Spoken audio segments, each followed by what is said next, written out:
Okey, Assalamualaikum dan selamat pagi. Sebab saya rekod pagi, saya cakap selamat pagi lah. Okey, hari ni kita nak belajar satu topik baru iaitu kebarangkalian peristiwa bergabung. Jadi sebelum kita mulakan topik baru ni, saya nak kita buat sedikit revision. Nak ingat balik apa yang awak pernah belajar dulu. Masa menengah rendah, awak pernah belajar topik kebarangkalian.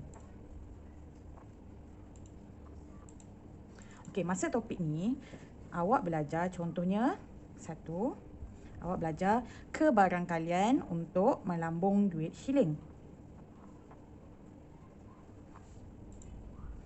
Okey, kalau melambung shilling, awak dah belajar dua saja kesudahan yang mungkin. Yang pertama, sama ada awak mendapatkan kepala K ataupun mendapatkan ekor E. Jadi kita boleh tulis pendapatan kita untuk melambung shilling atau sekeping shilling adalah kepala dan ekor saja. Kedua yang biasa awak buat adalah melambung dadu.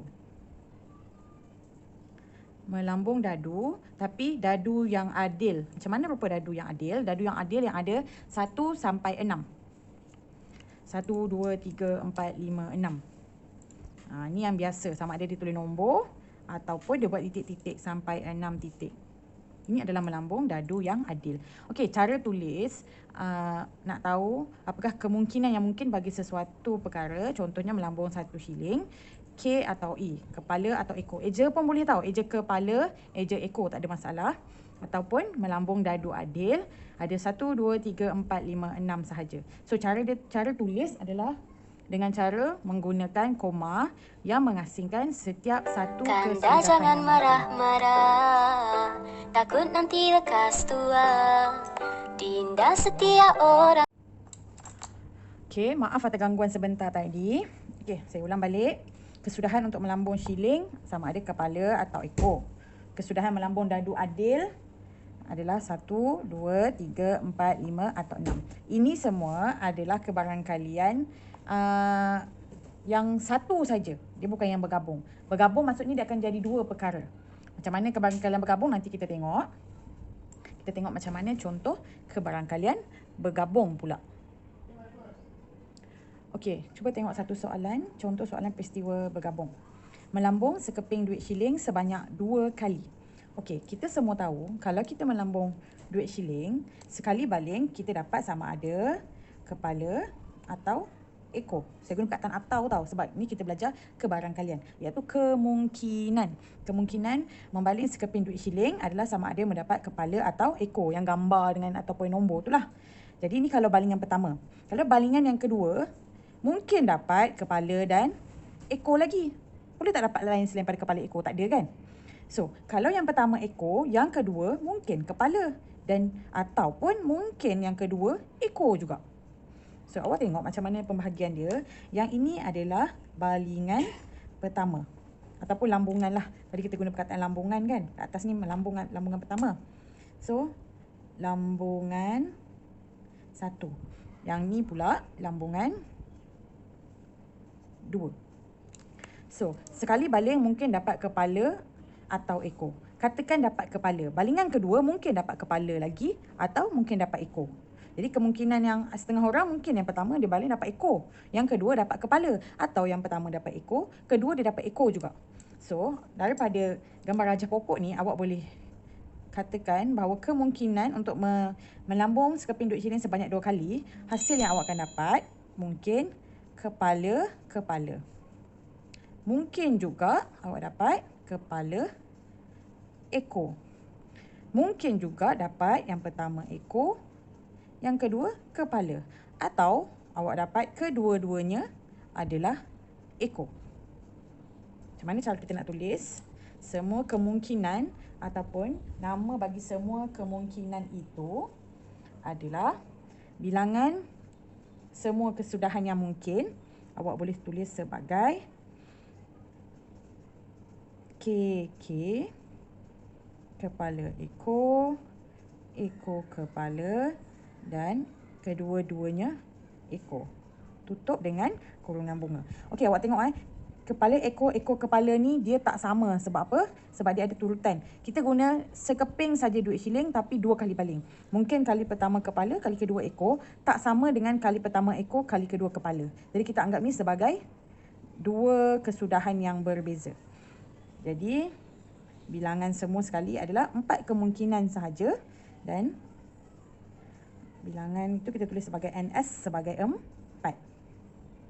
Okey, ini sekiranya kita melambung sekeping duit shilling sebanyak 2 kali. Macam mana pula kalau kita buat soalan yang lain, iaitu soalan melambung duit shilling dan sekeping dadu, sebuah dadu secara serentak. Dadu sebuah ya. Sekeping duit shilling dan sebiji lah dadu.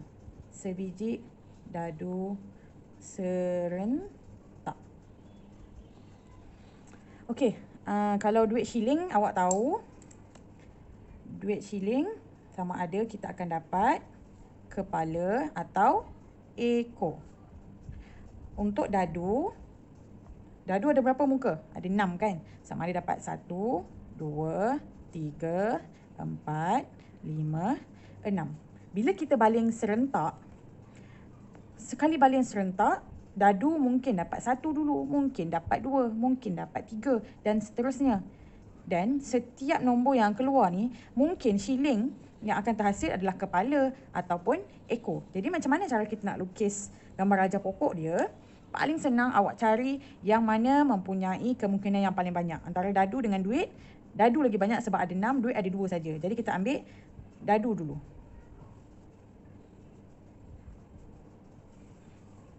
Okey, yang ni untuk dadu. Dadu ada 6. Duit ada berapa? Duit ada 2. Sama ada kepala atau ekor.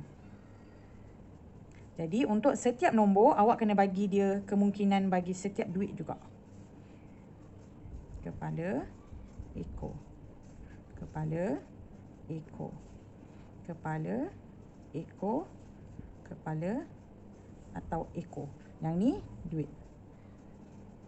Macam mana cara nak tulis jawapan awak nanti adalah ambil saja pasangan dia. Nombor 1 dan kepala, 1 dan ekor. Tulis lagi. 2 kepala, 2 ekor, 3 kepala, 3 ekor. 4 kepala, 4 ekor, 5 kepala, 5 ekor, 6 kepala dan 6 ekor. Berapa jumlah keseluruhan? Kira 1, 2, 3, 4, 5, 6, 7, 8, 9, 10, 11, 12. Jadi bilangan keseluruhan ada 12. Ataupun cara lain nak kira dia adalah awak tengok barisan pertama ada 6. Barisan kedua ada 2 kemungkinan. 2, jadi 6 darab 2, 12. Kalau tak pandai kiraan ni, kira saja satu-satu awak dapat 12. Yang penting gambar raja pokok mesti betul. Okey, macam mana pula kalau kita tak nak tulis dadu dulu, kita nak tulis shilling dulu. Okey, saya buat satu ruang kecil dekat sini. Kalau kita nak dadu pula dulu, kita tulis kepala atau ekor. Ini dadu. Kemungkinan untuk shilling, ini shilling. Kemungkinan untuk dadu ada berapa? Ada 6. 1, 2, 3, 4, 5, 6. Kalau shilling dapat ekor, shilling ataupun duit, yang dadu ada 6 kemungkinan. 1, 2, 3, 4, 5, 6. Dari sini awak tengok, awak dapat bilangan dia sama juga. Bezanya tadi 1K. Yang ni K1, K2, K3, K4, K5, K6. Ambil ikut pasangan masing-masing. Yang ni pula awak dapat E1, E2, E3, E4, E5, E6. Ambil pasangan ya. So, bila awak kira semua, 6 tambah 6, awak dapat juga NS sama dengan 12. Okey, itu maksud kebarangkalian peristiwa bergabung. Dia melibatkan 2 perkara. Maksudnya yang ni antara duit dan dadu. Ataupun dadu dan duit. Duit dan dadu dan duit sama sebab dia baling serentak. Yang ni penting. Dia baling serentak. Tapi kalau ditetapkan pada awak, kena baling dadu dulu, baru baling shilling, duit. Jadi awak kena ambil jawapan yang ini sahaja. Tapi kalau soalan kata dia tetapkan baling shilling dulu baru dadu, ini jawapan awak. Maksudnya shilling dulu K dengan E, kepala dengan ekor. Tapi kalau dia kata serentak macam ni, mana-mana satu pun boleh. Okey. Itu untuk contoh peristiwa bergabung. Okey, mari kita tengok pula macam mana nak tentukan peristiwa bersandar dengan peristiwa tak bersandar. Tengok dulu, apa itu peristiwa bersandar? Peristiwa bersandar adalah kebarangkalian pertama mempengaruhi kebarangkalian yang kedua. Maksudnya kalau kebarangkalian yang pertama tu, kalau dah berlaku sesuatu, dia mempengaruhi untuk peristiwa yang kedua, kita anggap peristiwa itu sebagai peristiwa bersandar. Tapi kebarangkalian pertama tidak mempengaruhi kebarangkalian yang kedua, maksudnya peristiwa tak bersandar. Paling senang, kalau yang pertama tu mempengaruhi, yang kedua dia bersandar. Kalau tidak mempengaruhi, dia peristiwa tak bersandar. Tengok contoh. Contoh yang pertama. Sebiji dadu dilambung dan dicatat nombornya. Kemudian dadu tersebut dilambung sekali lagi. Okey, dadu ada 1 sampai 6. 1, 2, 3, 4, 5, 6. Katakan kali pertama baling dapat nombor 3. Sebab dadu ni nak dibaling 2 kali. Katakan yang pertama dapat 3, tulis 3. Baling lagi sekali. Adakah 3 ini mempengaruhi untuk balingan yang kedua? Tak ada kan? Sebab kalau pertama 3, yang kedua baling mungkin boleh dapat 3 juga. Maksudnya balingan yang pertama langsung tidak mempengaruhi balingan yang kedua. Jadi peristiwa ini adalah peristiwa tidak bersandar. Biarlah dapat apa pun yang kali pertama, yang kali kedua langsung tidak dipengaruhi oleh dapatan yang pertama tadi. Tengok yang kedua. 2 biji bola dipilih secara rawak dari kotak Q. Satu demi satu tanpa pemulangan.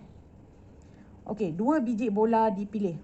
Katakan ada bola, 3 biji bola biru, 2 biji bola hijau.